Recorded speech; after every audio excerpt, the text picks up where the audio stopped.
Perspective कार्pe diem का क्या मतलब होता है, ये आज की इस वीडियो में सीख लेते हैं। पर्सपेक्टिव का मतलब होता है दृष्टिकोण या किसी चीज़ को देखने का नज़रिया, और कार्pe diem का मतलब होता है कि जो प्रेजेंट मोमेंट है, यानी जो अब का समय है, आज का समय है, उसका भरपूर आनंद लेना, उसमें बेस्ट करना।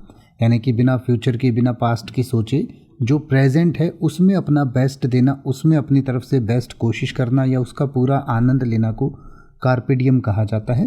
तो पर्सपेक्टिव कार्pe diem का मतलब हुआ कि किसी भी स्थिति को देखने के लिए एक खास दृष्टिकोण जिसमें सिर्फ वर्तमान का भरपूर आनंद लें, ऐसा सोचा जाता है, तो उसको पर्सपेक्टिव कार्pe diem कहा जाता है। यानी कि combining a unique way of looking at situations with the idea of enjoying and making the most of the present moment। यानी कि आज के समय का, अब का बेस्ट फ़ायदा उठाना या अब जो है उस जीवन को बेहतर जी लेना, बेस्ट जी लेना को कार्pe diem कहा जाता है, और उस दृष्टिकोण को पर्सपेक्टिव कार्pe diem कहते हैं। यानी कि जैसे आप कह सकते हैं कि कार्pe diem का दृष्टिकोण आपको जीवन की छोटी छोटी खुशियों और अवसरों को सराहने में मदद करता है या उसका आनंद लेने में मदद करता है। तो आप कह सकते हैं अ पर्सपेक्टिव ऑफ कार्pe diem can help you appreciate life's little joys and opportunities. या अगर आप ये कहना चाहें कि कार्pe diem दृष्टिकोण के साथ जीने का मतलब है कि वर्तमान को महत्व दें और भविष्य के प्रति सकारात्मक रहें, तो आप कह सकते हैं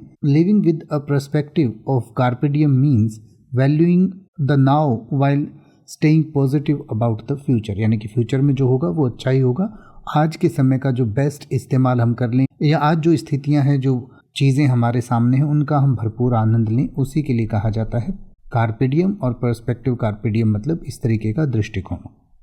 अब आप किसी भी वर्ड का मतलब हिंदी और इंग्लिश में YouTube पर सर्च कर सकते हैं, आपको मेरी वीडियो मिल जाएगी जिसमें आप बिना किसी फालतू बकवास के सीधा उस वर्ड का मतलब समझ पाएंगे। तो ऐसी ही वीडियोस को देखते रहने के लिए चैनल को सब्सक्राइब करें और बेल आइकन को प्रेस करें।